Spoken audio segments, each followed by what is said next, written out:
High குட்டீஸ், நம்ம இந்த வாரம் பார்க்க போகிற திருக்குறள் அதிகாரம் 3 நீத்தார் பெருமையில் குறள் எண் 25. ஐந்து வித்தான் ஆற்றல் அகல் விசும்புலார் கோமான் இந்திரனை சாலுங்கரி.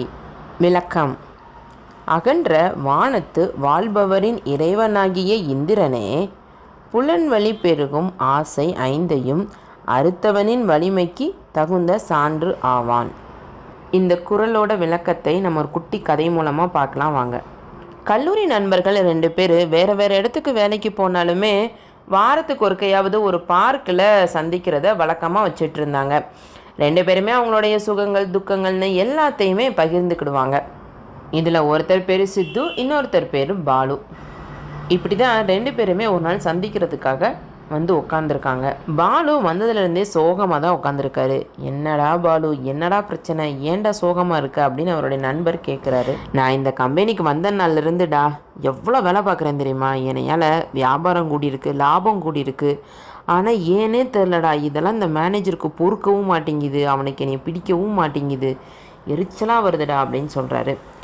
உடனே சித்து கேட்குறாரு, ஏன்டா என்ன செய்கிறாரு அப்படின்னு கேட்குறாரு. இல்லைடா, முதல்லலாம் நான் கொண்டு வந்த சில ஆர்டருக்கு ஏதாவது குத்தம் சொல்லி அந்த ஆர்டரை ஏற்றுக்கவே மாட்டார். இப்போல்லாம் ஆர்டரை ஏற்றுக்கிடுவார், ஆனால் ஒழுங்காக சப்ளை செய்ய மாட்டார். ஆர்டர் கொடுத்தவங்கக்கிட்ட எனக்கு வெறும் கெட்ட பேர் தான்டா. இதெல்லாம் விட்றா, இன்றைக்கி என்ன செஞ்சு வச்சுருக்காரு தெரியுமா, ரொம்ப கஷ்டமான ஒரு ஏரியா இருக்குடா, அந்த ஏரியாவுக்கு என்னை மாற்றிட்டார்றா அப்படின்னு பாலு புலம்புறாரு. அட போடா, நீ எங்கே முன்னேறி அவரோட இடத்துக்கு வந்துடுவியோன்னு பயப்படுறாரா அப்படின்னு சித்து சொல்கிறாரு. என்னடா அதுக்காக இப்படிலாமாடா செய்வாங்க அப்படின்னு பாலு கேட்குறாரு. தம்பி, இது ஒன்றும் புதுசு கிடையாது, புராண காலத்தில் இதெல்லாம் நடந்திருக்கு. விஸ்வாமித்திரர் தவத்தை கலைக்கிறதுக்கு இந்திரன் மேனகையை அனுப்பிச்சி வச்சாரு, அந்த கதை தெரியுமா உனக்கு அப்படின்னு சித்து கேட்குறாரு. சரி சொல்லு பார்ப்போம் அப்படின்னு பாலு கேட்குறாரு. விஸ்வாமித்திர முனிவர் கடும் தவம் செஞ்சிட்டு இருந்தார். அவருடைய தவத்தின் கனல் தேவலோகத்தில் இருக்கிற இந்திரனுக்கு பயத்தை உண்டாக்குச்சு. அதனால் அவர் தேவ கன்னிகையான மேனகையை விஸ்வாமித்திரர் முன்னாடி நடனமாட செஞ்சு முனிவரின் தவத்தினை கலைக்க கட்டளையிடுறாரு. அப்படியே மேனகையும் விஸ்வாமித்திரர் முன்னாடி நடனமாடுறாங்க. அவங்களுடைய நடனத்தினால முனிவரோட தவம் கலைஞ்சது. அதோட மேனகையை தன் மனைவியாக்கிக்கிட்டார் விஸ்வாமித்திரர். அவங்க 2 பேருக்கும் சகுந்தலை அப்படிங்கிற மகள் பிறந்தாங்க.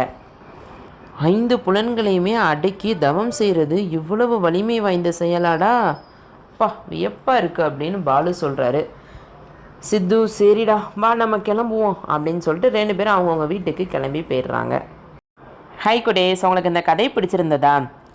அதாவது 5 புலன்களையுமே அடக்கி கட்டுப்பாடோட வாழ்கிறவங்க, அதாவது துறவிகளோட வலிமை எப்படிப்பட்டது என்று அந்த 5 பூதங்களையுமே அடக்கி ஆள்ற இந்திரனே போதுமான சாட்சி அப்படின்னு திருவள்ளுவர் நீத்தார் பெருமையை அழகாக உயர்த்தி சொல்லியிருப்பார் இந்த குறளில்.